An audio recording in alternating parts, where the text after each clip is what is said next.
Hypothetically, can you become president with less than 25% of the vote? Well, in order to answer this question, one must understand how the United States chooses a president. America's presidential elections are unique in the sense that a plurality of the votes doesn't translate to a victory. In fact, two of the last six general elections involved the candidate winning the keys to the White House despite not receiving a majority of the votes. Now, why is this possible? It follows that America utilizes an electoral college system, in which each state gains a set number of votes based on the number of seats they have in Congress. For example, New York has 2 Senate seats and 26 House seats, which sums to 28 electoral votes. What sets the system apart is that if a candidate receives a majority of the votes in a particular state, then they gain all the state's electoral votes. For instance, if candidate A has 80% of the votes and candidate B has 20%, candidate A receives all 28 electoral votes. But if candidate A has 51% of the vote and its opponent, candidate B, has 49, it still follows that candidate A receives all 28 electoral votes. In fact, only 2 states, Maine and Nebraska, operate under a unique system where they divide their electoral votes amongst their congressional districts, yet the principle of all or nothing still remains. As a result, presidential elections often fall to a few states called swing states, whose demographic is evenly split towards both candidates. Ultimately, at its core, the system allows for the possibility to become president without having the most amounts of votes. But why does this exist? Why not just take a simple majority? Well, the US is a nation built of compromise, and one of our nation's earliest compromise was between states with a larger population and those with a smaller population. Populous states felt they should get more influence to match their population, yet smaller states feared being overridden and not having a voice in government. In response, Congress was divided into 2 chambers, called the House and Senate.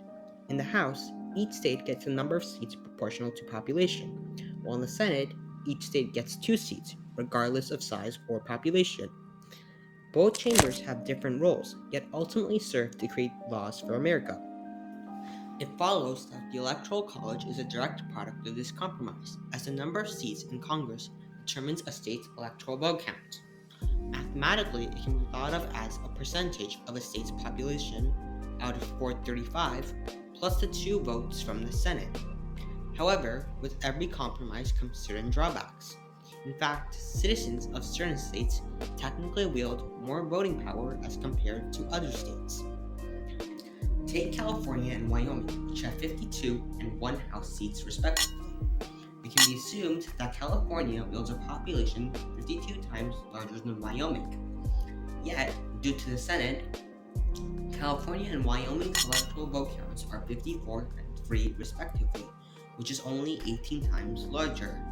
Clearly, it is evident that 52 and 18 are significant differences, and shows that an average resident in Wyoming has approximately 3 times as much voting power than a resident in California.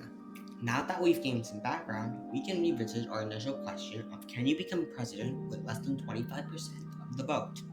Surely the answer is no. Majority rules.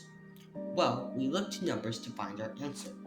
For such a scenario, we would require as few people to vote for us, yet also reach 270, the magic number to win.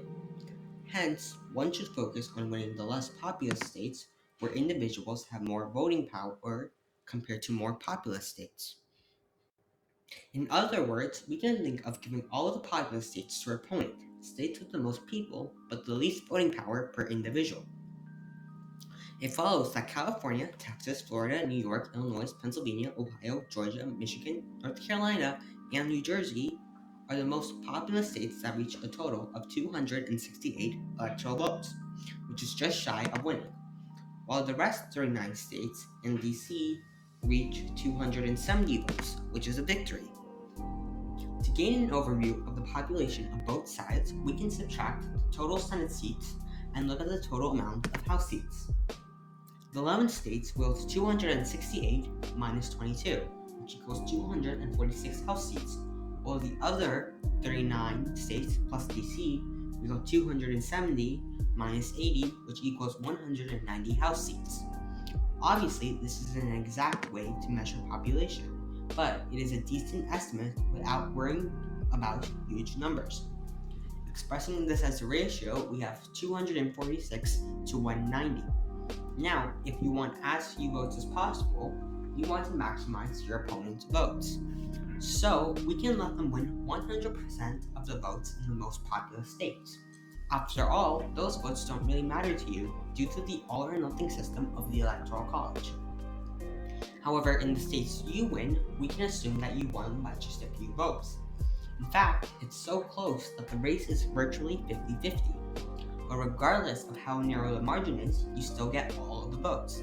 For instance, Georgia was decided by less than 0.25% in the 2020 election. Thus, your opponent won all the population in his states, plus slightly less than half of the population in your states, which is about 190 by 2 plus 246 over 436. However, you won slightly more than half of the population in your states, which is also approximately 190 by 2 over 436. Simplifying both fractions, it shows that you can become president with approximately 21.78% of the vote, which is decently less than 25%. Now, evidently, a significant amount of rounding has occurred, and the figure is not exact, but it is a close estimate.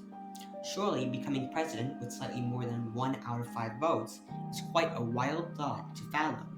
Yet, it is important to remember that hypothetically speaking, demographics are far more complex and the chances for such an event to occur are near zero. But it is still possible. Well, that's pretty much it, and I hope you enjoyed my video and learned something. Subscribe if you want to see more,